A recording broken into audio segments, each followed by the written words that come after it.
So good afternoon, everybody. One of the things that we try to do is show respect for all the people that we work with in this organization of ours, Citizens Climate Lobby, and that means respect their time. So we're going to start right now on time. My name is Bruce Hagan, and I guess I'll just stay right here. This is working out, yeah. So I'd like to start this off by welcoming the new arrivals, and also a very important person in the audience who can't stay with us for very long is Ed Murray. Ed is going to introduce himself a bit, but Ed, he is the president of Cal Solar and Storage, and had an awful lot to do with making this possible and getting us this slot here, and being an early adopter for the solar industry in participating and putting a price on carbon. So Ed's got some comments to make, and you can probably step up to the main mic there. Thanks. Thank you. Good afternoon. Thanks for not being at the bar yet. Although we have a party after this. California Solar and Storage Association has a party across the street. It's called Summerfest, and I'd love for everybody to come over there. It's a great time and great networking. It goes from 5 to 10. So that's, unfortunately, I'm the security detail over there, so they want me over there soon. My name is Ed Murray. I want to welcome you to Carbon Policy is Solar Policy. Carbon Pricing Policy is solar policy. So let's see, left, right. Whoops. Okay. That's backwards. Okay. There we go. Hi, my name is Bruce Hagan, and welcome to our session this afternoon. A little bit about how I got here. I've been involved with clean energy advocacy and business as a professional and as a volunteer for, I'd have to say, half a century, since Earth Day 1970. And along the way, that includes about a dozen years at Pacific Gas and Electric in demand-side management. I worked as a program manager for R&D at Enphase Energy, the microinverter company up the road in Petaluma. And in the late 70s, I worked for Senator Bob Packwood in Washington, D.C. I was the legislative assistant for energy, and Senator Packwood, my boss, had a bill that established the first investment tax credit for solar energy back then, signed by Jimmy Carter, y'all remember him, in 1979. And because of that work, SEIA, National Solar Energy Industries Association, named my boss the Solar Man of the Year. They produced this monthly newsletter, had a picture of Senator Packwood on there, a newsletter that's actually on paper. I have it at home. And the caption on there was something like, this represents the dawning of the solar age. And I thought, wow, it's about time, because I've been working on this for nearly 10 years. And solar needs to take off now.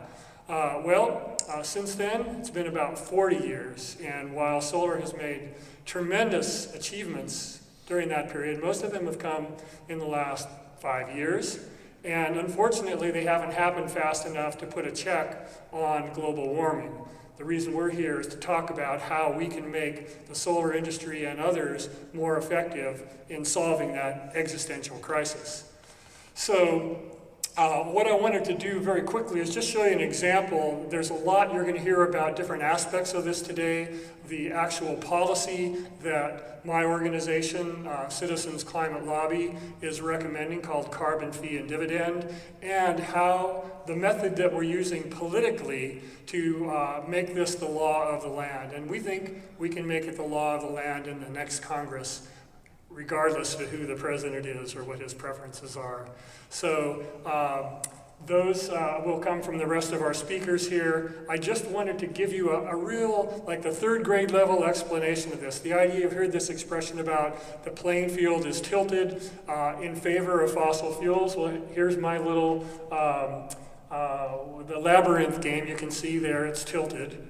And this is This is kind of what it looks like right now, that you've got some really great ideas. I listed a couple of them: solar and storage, community choice aggregation. I'm talking to Sonoma Clean Power's board on Thursday. Microgrids, EVs, and this could be hundreds of things. All of these technology and institutional innovations that are supporting the growth of solar, but they are not getting the money. They're not getting the money they need, represented by the water there, because the playing field is tilted by carbon subsidies.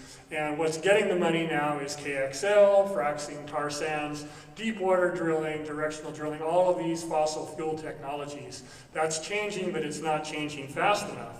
So what we're going to do by removing this carbon subsidy, removing the ability of fossil fuels to basically pass their waste disposal costs on to society at large, whoops, I'll get this.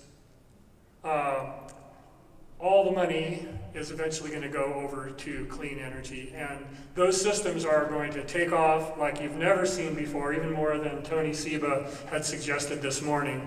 So that in a nutshell, try to visualize this as your company is seeking to get investment, as your company is seeking to get a sunshot grant from the DOE or more customers, that the fee on carbon is going to cause that life-giving growth money to come your way to a degree that it hasn't before. So that's my summary. I'd like to start off first by introducing one of my colleagues. And by the way, all four of these gentlemen, or at least I'd say most of these people, are here as volunteers. I think they're all here as volunteers.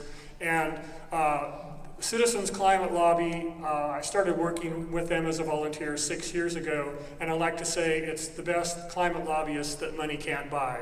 So we have some serious professionals here who are really good at what they do, and they're giving their time for this organization by the tens of thousands really across the country and across the world, because they care about the future of this planet. So with that, I'm going to introduce Peter Joseph, and Peter will introduce himself and his topic. Thank you.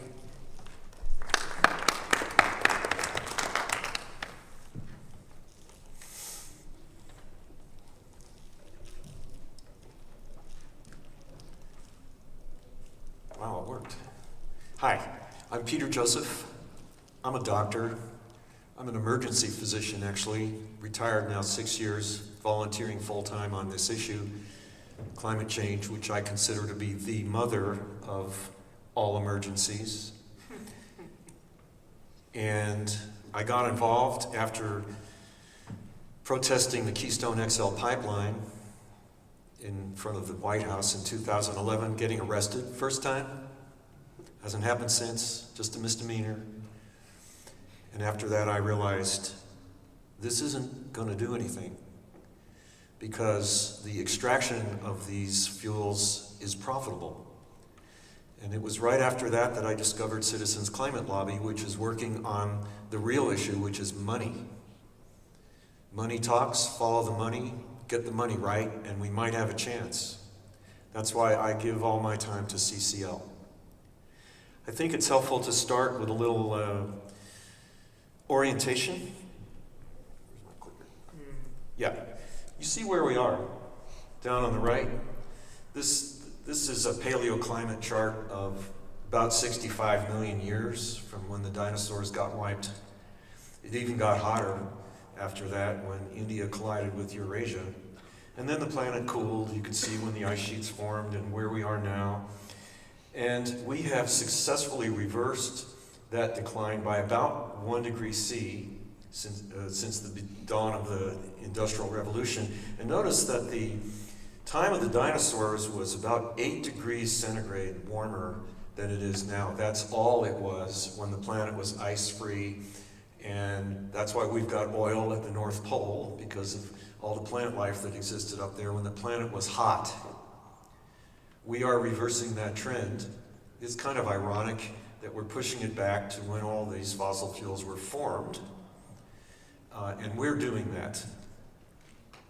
We're doing that because our energy sources are mainly based on fossil fuels. Now, what civilization would not take advantage of the enormous and dense energy found in oil, coal, and gas? I mean, it would have been malpractice not to take advantage of these fuels. They have made us successful in what we are now. No harm there, no blame, but it's time to say goodbye. Now, if you look at the top right, at the fraction, this tiny sliver that you guys represent versus the other stuff, what we need is policy to make the green much bigger, but the other things much, much smaller. In fact, carbon emissions have been rising exponentially since the dawn of the Industrial Revolution, and the science tells us that in order to have just a 50-50 chance, folks, not total survival, not guaranteed, but 50-50 chance of civilization surviving, we must slam on the brakes and reverse this exponential curve. Think of the power of the force required to turn this runaway train around. Without the power of the economy itself, which currently favors fossil fuels because they don't pay for their damages, I don't see a path to it. I don't know how we're going to do this without the power of the economy. This curve is very abnormal. It shows the ice ages and then a sudden steep rise. Nature doesn't do this. This is us. And we know what's going on. We have the technology. We understand the atmosphere. We have incredibly sensitive instruments.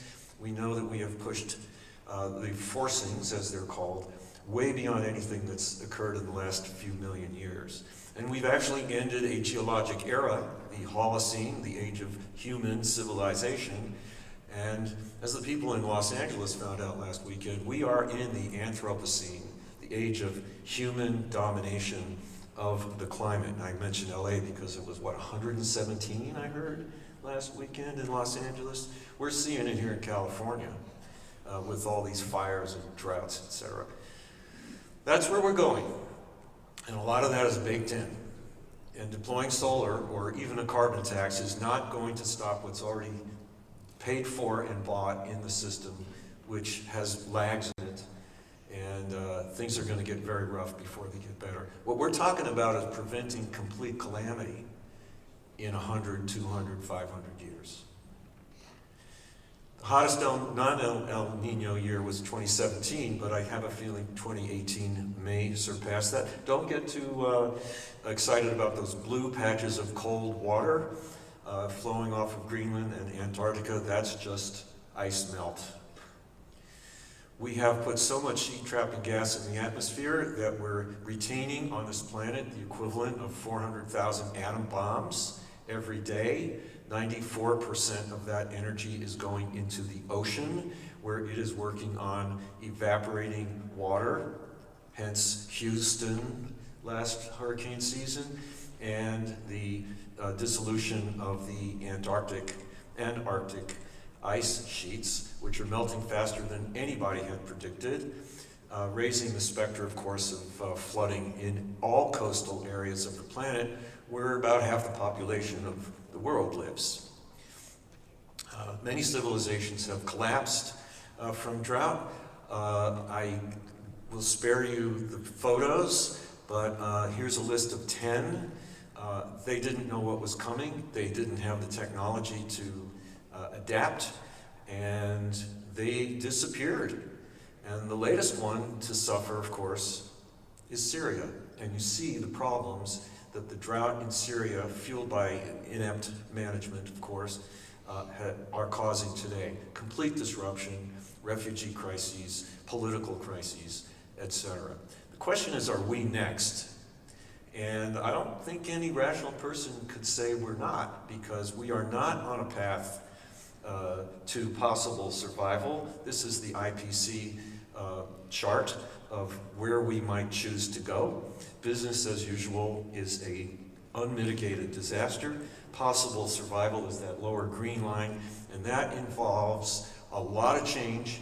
You are at the forefront of that, but it's not enough, because as the population grows, as other societies become more prosperous, they want more energy, they're going to use more energy, and they are going to use more fossil energy because it's still cheap are officially cheap, and it's available. So renewables can go up, we celebrate that, but oil, gas, and coal are also going up. And that's where we need to apply the brakes.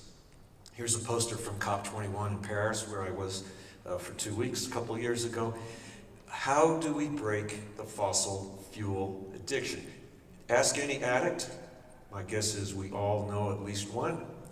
And the first step in breaking the addiction is to stand up and take the hit and say, I am an addict.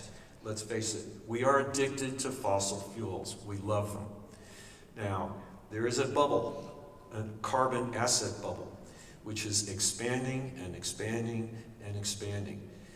There's a lot of vested interests of the most powerful industry in the history of money that wants that carbon bubble to expand until it can't possibly anymore. What would you do to keep that bubble expanding? If you read this list, you'll recognize stuff that's happening even to you in your industry. What do It's we have important. to do? I think it's extremely important that we establish a carbon tax. Carbon tax. Musk knows what he's talking about. Gates knows what he's talking about. We need to internalize the externality that is now unaccounted for in the prices of fossil fuels. In order to do demand destruction, you have to raise the price. This shows cigarette consumption versus the cigarette taxes. They are inversely related. It's Econ 101. Raise the price, you reduce consumption. So let me run through briefly the efforts, all of them have failed in this country, to put a price on carbon. We'll start with 2009. That's the big one, the Waxman-Markey. It was a cap and trade bill. It was very controversial. It divided the environmental community because it was cap and trade, and there were all kinds of giveaways and bargains and trade-offs and, horse trading to get this thing passed, only by 7 votes in the US House. And the following year, when the Democrats owned Washington the way the Republicans do today, they didn't even introduce it because they knew it would fail. Then we had Boxer Sanders, 2 liberals, progressives, with their Carbon Protection Act in 2013. That went nowhere. Then we had President Obama's Clean Power Plan, which he passed without Congress because it's command and control from the executive branch. You know where that is now. It's in the hands of an administration that's sworn its death. And then there's some others. The bottom line is that none of these things have come to fruition. The latest one is the White House Schatz, American Opportunity and Carbon Fee Act. Again, these are all carbon tax with some of the money being used for good purposes, a low escalation rate, and money going back to citizens in one form or another. I'm going to skip Rex Tillerson, who I would love to have the time to show him because he's credible, and he argues for a carbon tax over cap and trade. In my remaining 5 minutes, 4, okay. Let me just explain what is going on right now with carbon pricing efforts. You've got grassroots efforts, which is our organization, Citizens Climate Lobby, 10 years old, growing exponentially, very credible. They love us in DC because we're just so polite. And what we're working for is we are, nonpartisan. It's gotta be nonpartisan because you can't do it with partisanship. You need both parties. That means fully refunded. That means the government doesn't keep the money. Revenue neutral. That means the government doesn't keep the money. It's a carbon fee, and it's a fee, not a tax, because the government doesn't keep the money. And it's a dividend to citizens that buys their loyalty, just like the Alaska Permanent Fund and Social Security. Try taking that away. No, We like our checks. And very importantly, a border carbon duty that is an adjustment of, it's a tariff on stuff coming in from countries that don't do this also. That's the pressure. The World Trade Organization can't do it. The United Nations can't do it. You need the economy, the world economy, the gears of the world economy to incentivize other countries to follow suit. We got guys like George Shultz, former Treasury Secretary, Secretary of State, who loves us. He's on our advisory board. That's where I got this, it's not a tax if the government doesn't keep the money. And every time I see him, he pounds his fist on the table and says, it's not a tax if the government doesn't. So he's a Treasury Secretary. I'm going to take his word for it. There's a lot of advantages to this. You can see what they are, but I'm going to move ahead. Respectful, nonpartisan, nurturing. Here's the modeling of emissions with the carbon fee and dividend and a steep ramp up. We start at $15 a ton, which is very low, but we ramp it up $10 a ton per year. That's very high. The purpose of that is to send a very strong market signal. It's a market signal that will help the solar industry because people will get it instantly that fossil fuels are cheap now, but give it 5 or 10 years for a reasonable transition time, and they won't be. So there's also grass tops pricing efforts, very briefly. Last February 2017, a bunch of very high-level Republican elders came out with the Climate Leadership Council. They too advocate a gradually rising and revenue-neutral carbon tax. All the money goes back to citizens, but they also include regulatory relief, they call it. That kind of makes me a little nervous, like rollback of regulations that are deemed unnecessary, redundant, burdensome, or moot if you have a robust price on carbon. That's worth looking at. There's a lot of skepticism from a lot of people about that kind of language. And border carbon adjustments to level the playing field.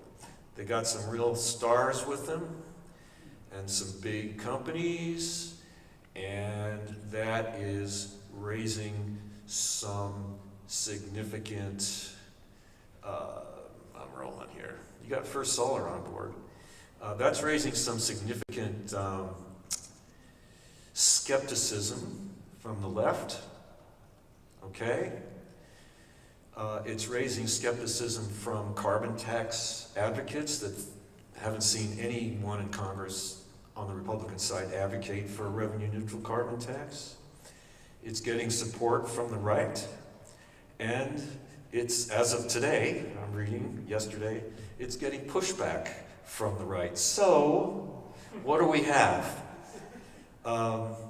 We're in a NOAA situation here, but it's not just a flood that's coming, it's also a drought. So where does that leave us? It leaves us somewhere on the arc, stranded in kind of a no man's land for civilization. And to conclude the analogy, you've probably all seen this Tower of Babel by Peter Bruegel the Elder, 17th century painter. And the story behind this is, after the flood, people settled and were saved, and they all spoke the same tongue. And they built this tower to heaven, tower to God. And because of their hubris, they were punished by breaking down into tribes that all spoke a different language so that we couldn't communicate and we could no longer cooperate. And we are in that kind of situation right now with all of this political dissent. Only united can we figure out how to harness the economy for our survival. And so the take-home message from me is that the carbon tax is the price of civilization, and we should be welcome to the debate. Thank you. Thank you, Peter. Peter was recognizing the pushback from his right there, so now we're going to go on to Arnaud Brohe, who has recently joined our organization, and he's an expert in carbon pricing, both from an external and a company internal standpoint. So Arnaud, it's all yours. Thank you very much, everyone. Thank you very much, BCL and CCL, for inviting me. I'm glad that there are many people who are ready to skip the first hour of the rooftop party for this. I think it's super important. I also want to clarify one thing before you cheer me on the roof during the rooftop party. I'm not from France, I'm from Belgium, so I just lost the semi-final. So please, despite my French accent, do not greet me. Okay, so basically I want to talk about three things today. First of all, I want to explain why in theory carbon tax is the best solution, and I want to show you that despite the attempts that did not work in the US, there are many countries that are already trying and applying a price on carbon. So I want to take some time to go through the different applications, and then I want to convince all of you who work in the solar industry to become CCL activists.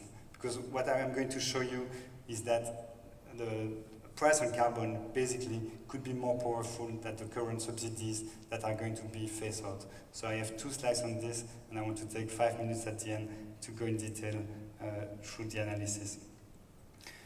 Very brief introduction about myself. My mission is really to reduce carbon emission, and the way I want to do it is through calculation, reduction, and pricing carbon. So that's why when I decided to move to the US 2 years ago, I rapidly got involved with CCL and BCL, and I think the work they do is very close to the work I'm doing with my business, CO2 Logic, where we help organizations calculate, reduce, and offset the carbon emission. By offsetting, I mean putting a price on carbon and supporting projects that avoid CO2 emissions elsewhere. I know you had like a wonderful introduction by Peter already, but there is one figure I want you to remember. That's this graph. So basically what you see there is all the carbon emissions since the Industrial Revolution. You have to know that we have known about climate change since 1896. So it's more than 122 years since we know about the issue. And it took really a time for the international community to realize that we needed to do something. And it happened in 1992 when we finally got the United Nations Framework Convention on climate change. And at that time in history, you see we had emitted the gray area. And now we are more than 25 years later, and what happened since then, we doubled the carbon emission. So we have emitted the same amount of carbon dioxide since 1992 that's what we did before 1992. So it's clearly showing that the approach we took both in Rio with the UNFCCC, but also in Kyoto is not working. We need something much more powerful.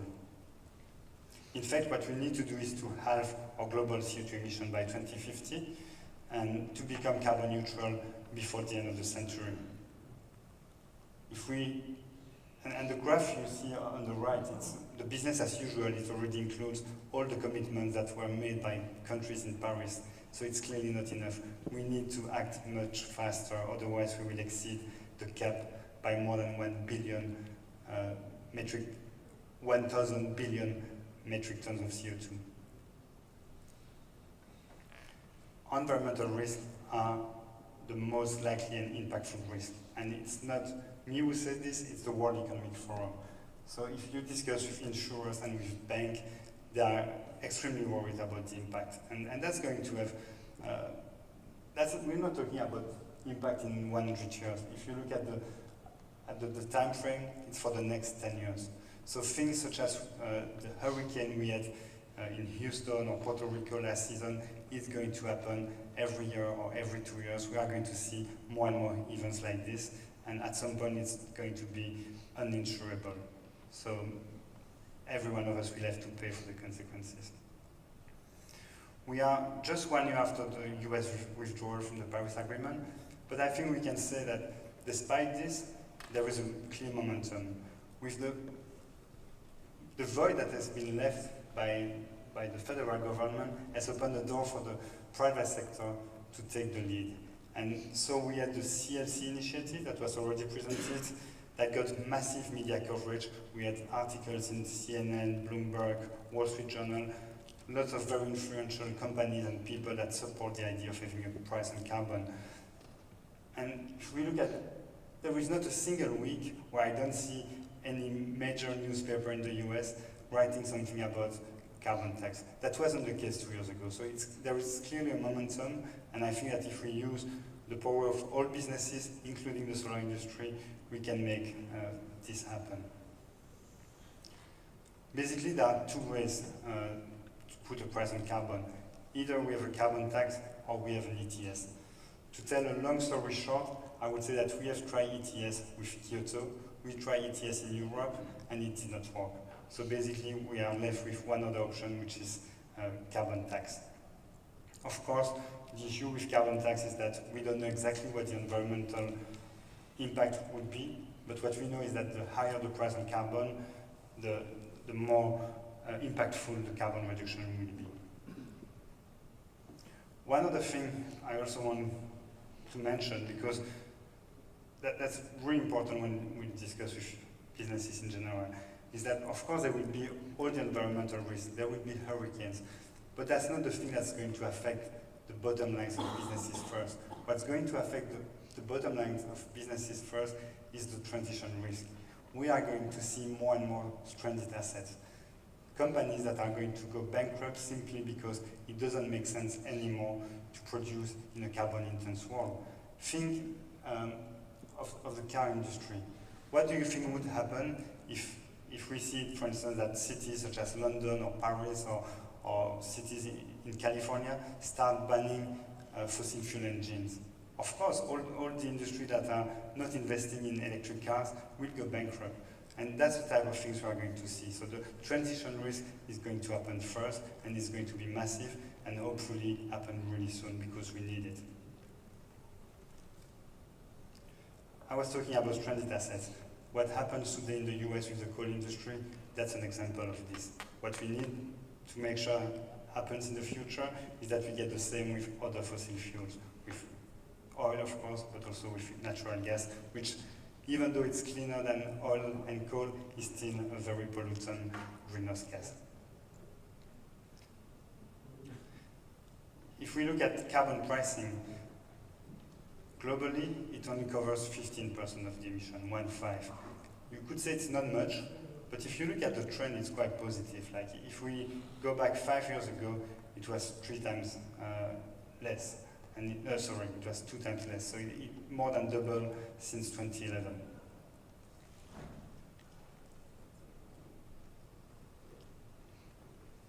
The chart you see here on the right, it's a gap we have between the commitments that were made by countries in Paris and the level of pricing that we need in order to meet the goal, which is to limit greenhouse gas, to limit global temperature to increase by more than 2 degrees Celsius. And we see that there is a significant gap, but the good news is that both proposals, CCL proposal and CLC proposal, would help us closing the gap. In fact, CCL proposal would be even better because we would get sooner to a higher level of pricing on carbon. In the EU, we try with an ETS, but as you see on this chart, the issue is that the pricing was never high enough to have a significant impact. So although the system is still working more than 10 years after it was implemented, it has a big impact on our global carbon emission. Canada is the country that has the most numerous scheme in effect with a carbon tax. So we have carbon tax in Alberta, British Columbia, and also hybrid systems with both ETS and carbon tax in Ontario and Quebec. Just this year, the carbon tax in British Columbia trebled in value from 10 Canadian dollar to 30 Canadian dollar, which is the type of pricing we need very soon. China is also working on a price on carbon. I'm not going to take the last 5 minutes to look at at the effect of the phasing out of the bonus depreciation and the investment tax credit. If you look at this chart, so you see the dotted green lines. There is one which is for the bonus depreciation, which is going to be, so you have the one with the bonus depreciation, and then you have the one with the investment tax credit. And you see that basically after 2020, there won't be any investment tax credit, and that the bonus depreciation is reducing.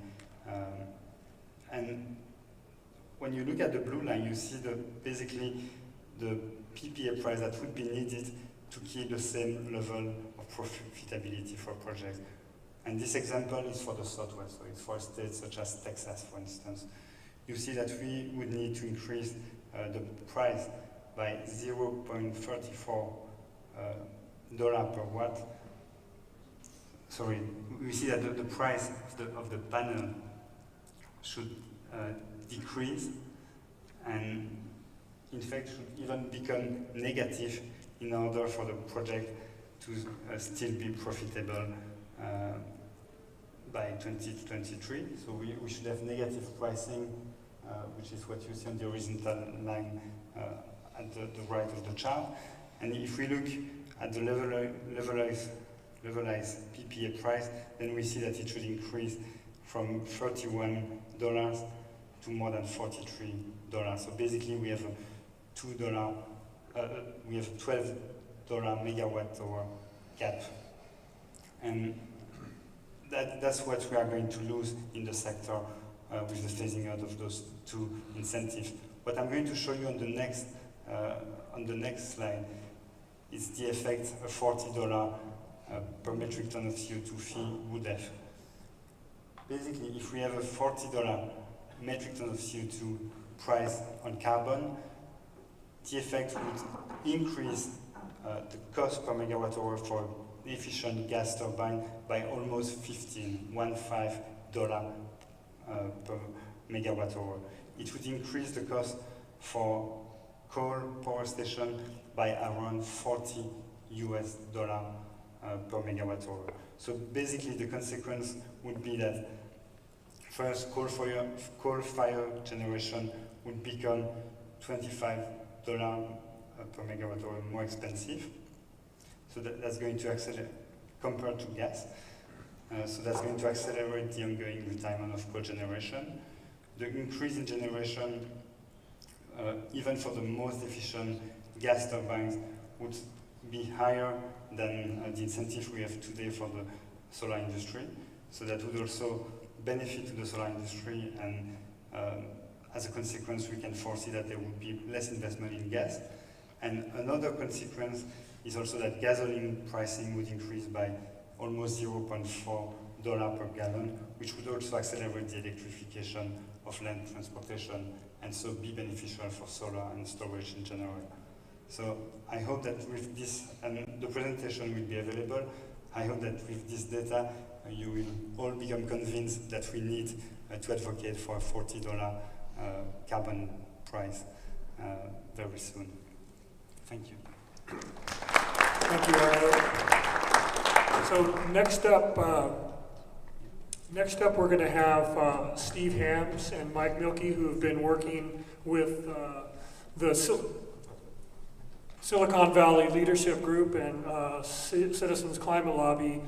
I could probably back up to say I was here at Intersolar about 6 years ago, and I asked the person at the SIA desk what SIA's position on carbon pricing was, and the person there didn't even know what carbon pricing was.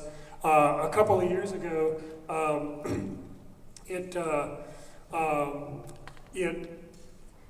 it was then, shortly after that, I'm remembering this now, had a meeting with the CEO of my company and an energy expert, and both of them said carbon pricing is what we need to do, but it'll never happen. Even as recently as about a year ago, I listened to the Energy Gang podcasts, Green Tech Media. How many folks there If you don't already, check them out. The experts were saying it's going to be 5 to 7 years before we can get a carbon tax. Most recently, they had an episode where they had questions from viewers, and they were now talking about a range of 2 or 3 years. And that's what's happened recently is the momentum, the reality that this could actually happen in a bipartisan manner is starting to take hold. And what you're going to hear next is the way in which we're going to maybe get a better grip on that and expand it across multiple industrial sectors. So go ahead, Steve. I'll let you take it from there. Actually, I'm Mike. So good afternoon. We understand that we're keeping you from alcohol, so we'll try to keep it brief, and we appreciate your time and attention. So I'm co-presenting now with Steve Hams. I'm Mike Milkey, Senior Vice President for Energy and Environment with the Silicon Valley Leadership Group.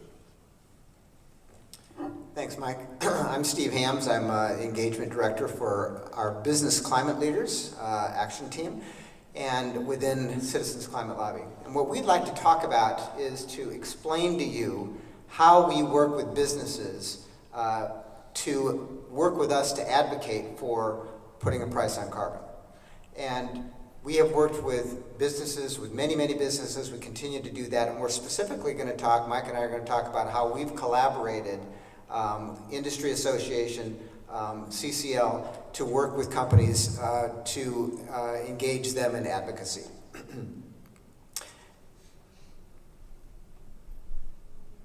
So business climate leaders, how did it get started and what is it? Well, CCL has been around for, Citizens Climate Lobby has been around for 10 years and now has over 100,000 volunteers. And we are very, very good at individual citizens working within chapters to lobby or to advocate with members of Congress for a price on carbon. However, several years ago, we started having a lot of members of Congress say, well, what does the business community think about this? So we decided to form an action team, which we call Business Climate Leaders, to engage businesses to work with us to advocate for a price on carbon. So what we have done is we've worked with businesses, we engage them in that advocacy. We typically ask them, we start simple with them. We ask them to articulate what are their climate change risks and opportunities, what are they doing internally, and what would they like to see from our government in terms of policy. We have the ground game where we can meet with members of Congress, both in district and also in DC, because we have over 100,000 volunteers. So we can engage businesses both locally and in DC to advocate. In district, we often pair businesses with other community leaders to meet with members of Congress to talk with them about this issue and about their support for policy. And we've developed over these last 2 or 3 years relationships with hundreds of businesses and dozens of industry associations and business-focused nonprofit organizations. And these are just some sample business partners. These are some of the companies we work with. And then down at the bottom, lots of industry associations, including CALSA and SIA. All the other ones I've just put letters together because people really don't know what they are anyway, right? So actually, these truly are. You'll probably recognize a number of the industry associations. The ones at the bottom are nonprofit, business-oriented, climate-oriented NGOs that we work with. So ways that we work with business. As I mentioned, they work with us, collective advocacy with other community leaders. They participate, actually will meet with us with members of Congress. They can endorse carbon pricing principles or endorse our carbon fee and dividend. And they also can introduce us to other members, other contacts that they have within the industry, within their industry groups, within their supply chains and so forth, to help us educate more businesses and get more businesses involved.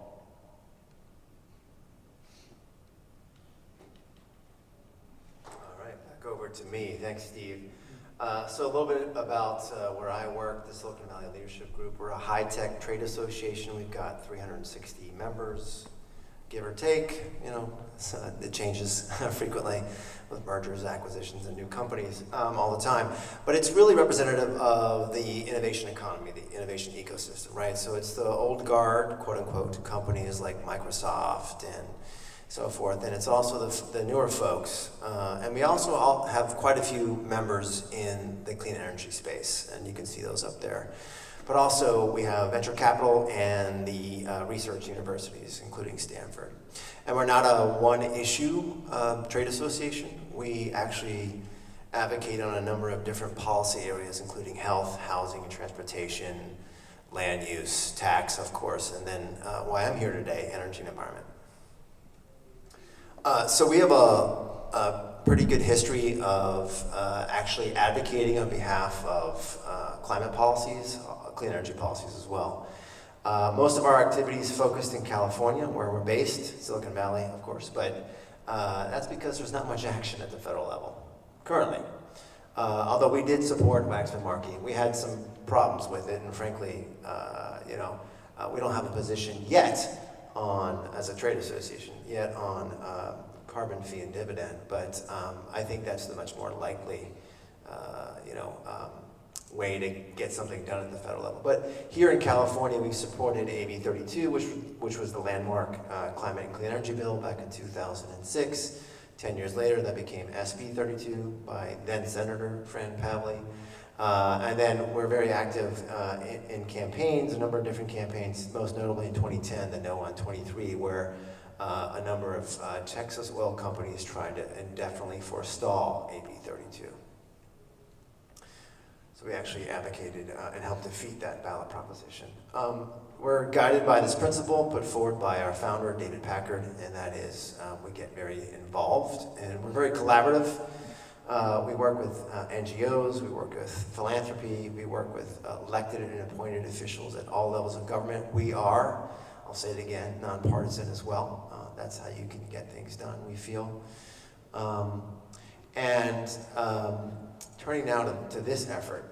So because we're collaborative, because we have a history of getting things done and getting success and so forth, we've been approached over the years by a number of groups that are looking at doing something on climate, right? And so you can see the folks up there on the board.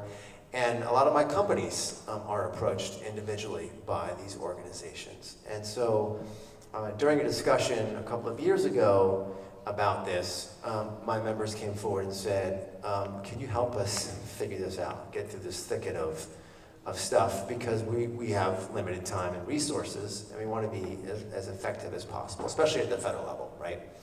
Where it seems to be the toughest fight.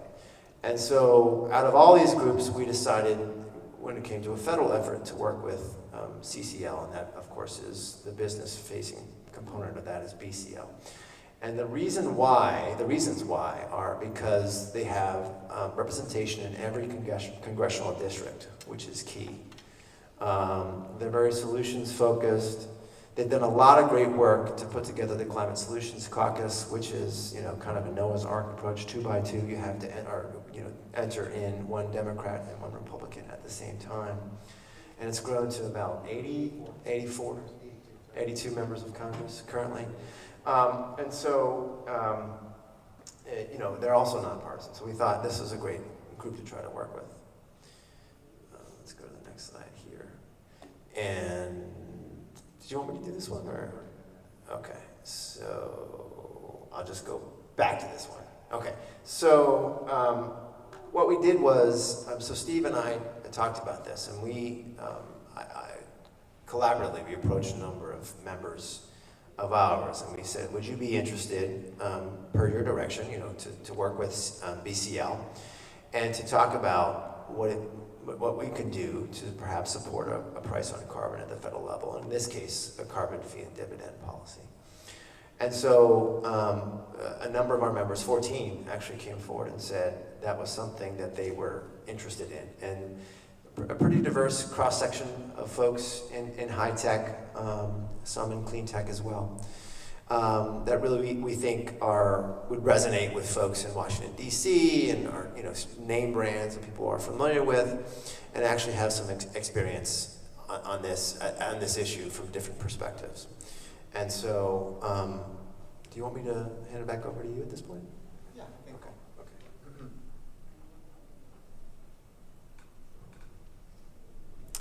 So so Mike and I were able to, as he mentioned, bring together these 14 companies, and we've now actually had 2 meetings with them, one last year and one this spring. And we started slow because they were all interested in this topic. I think in general, most of the members of the companies, most of the representatives were the head of sustainability, some of them were the head of government relations. And I would say that in general, the individuals in the room believe in or bought into the logic behind and supported the idea of carbon pricing. Their companies have not at this point taken that step of publicly advocating for it, but they were interested in coming together with their peers to discuss the possibility of collective advocacy. So we started by giving them some background, talking with them about the carbon pricing proposals, the reasons why it makes sense from a business point of view, which are, there's numerable reasons, but certainly these are some of the keys. There's the predictability of a carbon price. It's economy-wide, it's systemic. It allows them to do long-term planning within more of a stable economic environment. It's relatively simple compared to cap and trade. It's market-based. That's key to our businesses. They much prefer this to command and control government policy that can vary from jurisdiction to jurisdiction.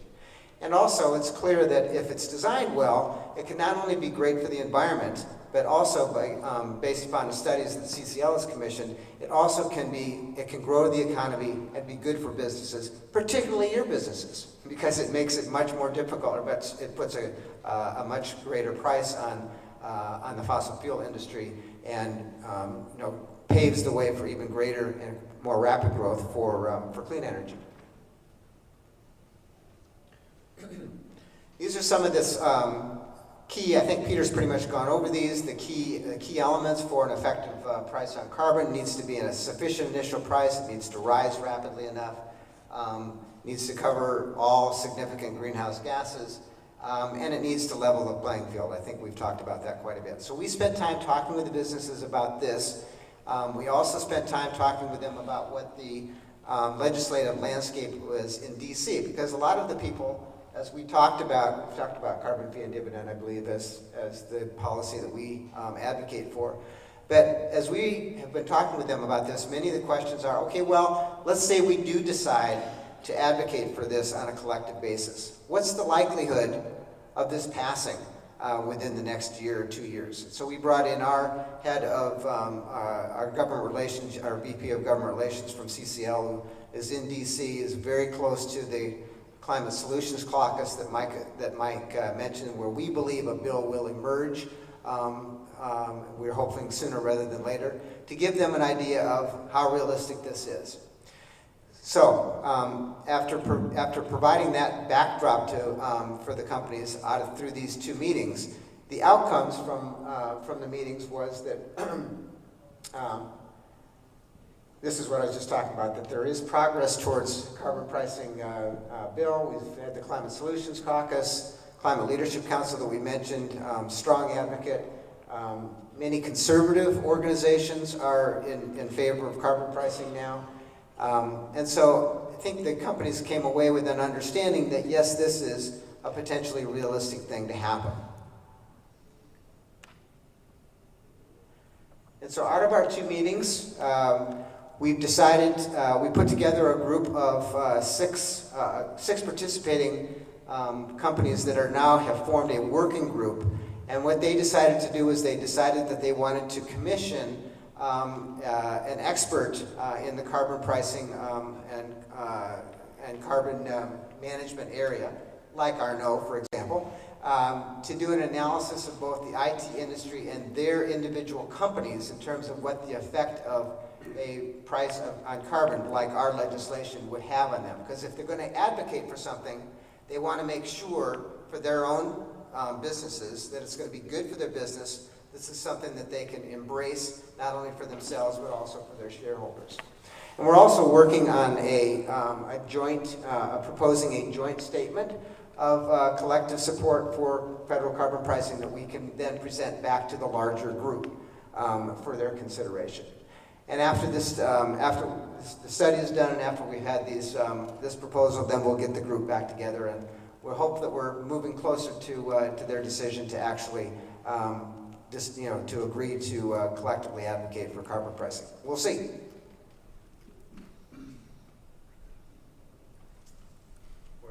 We're about done. We're about done. Maybe we go on to the last slide with the 4 more information. Okay, yeah, we can do that. I think I'll skip over that. So you want that one, right? Yeah, let's leave that up there. So thank you all for hanging around for this. If you want to go somewhere with this, we're more than happy to talk with you. We do have a website. Of course, there's Citizens Climate Lobby has a website. We're a project of that group focusing specifically on businesses, high-tech, solar, finance, insurance, food and beverage, and so on. If you want to contact an individual with a name, that's me, Bruce Hagen, or Bruce H, businessclimateleaders.org. And I just wanted to put up my third grade level view of what Arnaud was explaining in a greater detail with regard to the price here, and how when the ITC is phased out, the advantage of solar over fossil is going to decline. But if we pass our bill next year, and I wouldn't rule that out, as the carbon price goes up, those lines cross about in time. So even if the ITC is not renewed, and all concerns about the cost improvements and performance improvements of solar notwithstanding, we're going to mitigate the impact of that phase out of the ITC with the carbon price. And it doesn't stop at that point, it just keeps going up. So to Peter's and others' point at the end, when markets look at this, when investors, when consumers, financiers look at this, it gets rather simple. Fossil fuels are going to get more and more expensive. We got to get the heck out of them as quickly as we can and get on to the other stuff. So the invitation is out if you want to learn more about this, have a conversation with us. If you have somebody that you know who is in the policy or a C-suite of an energy organization that you'd like to introduce us to, that's how we grow this, is by who we know and building a relationship with them, moving towards taking action for this carbon pricing in Congress. So with that, I'm happy to take any questions here for the group, any one of us. If you'd like to either stand up or step up to the mic. Sure.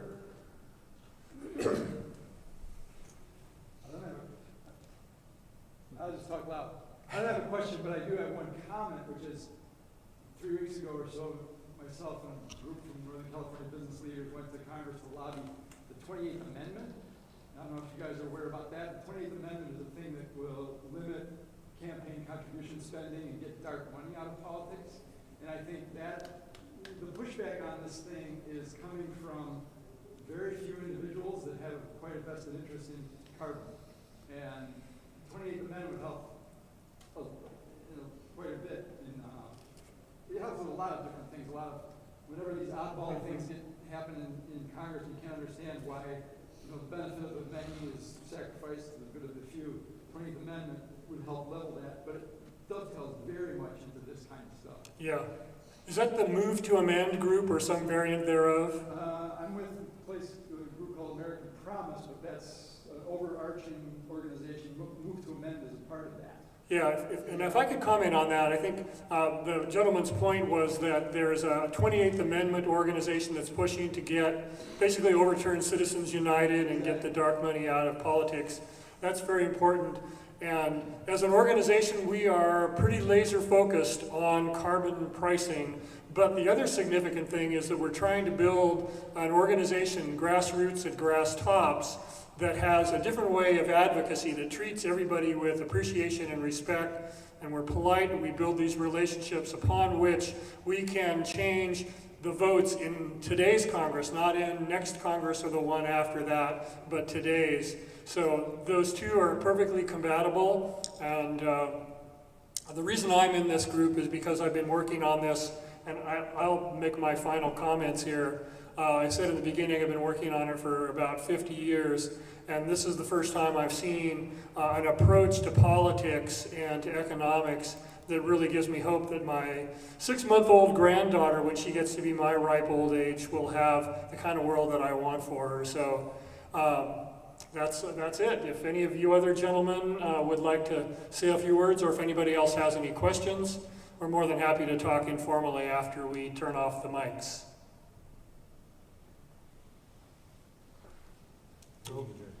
Meeting adjourned. Thank you very much, and keep up the good work out there.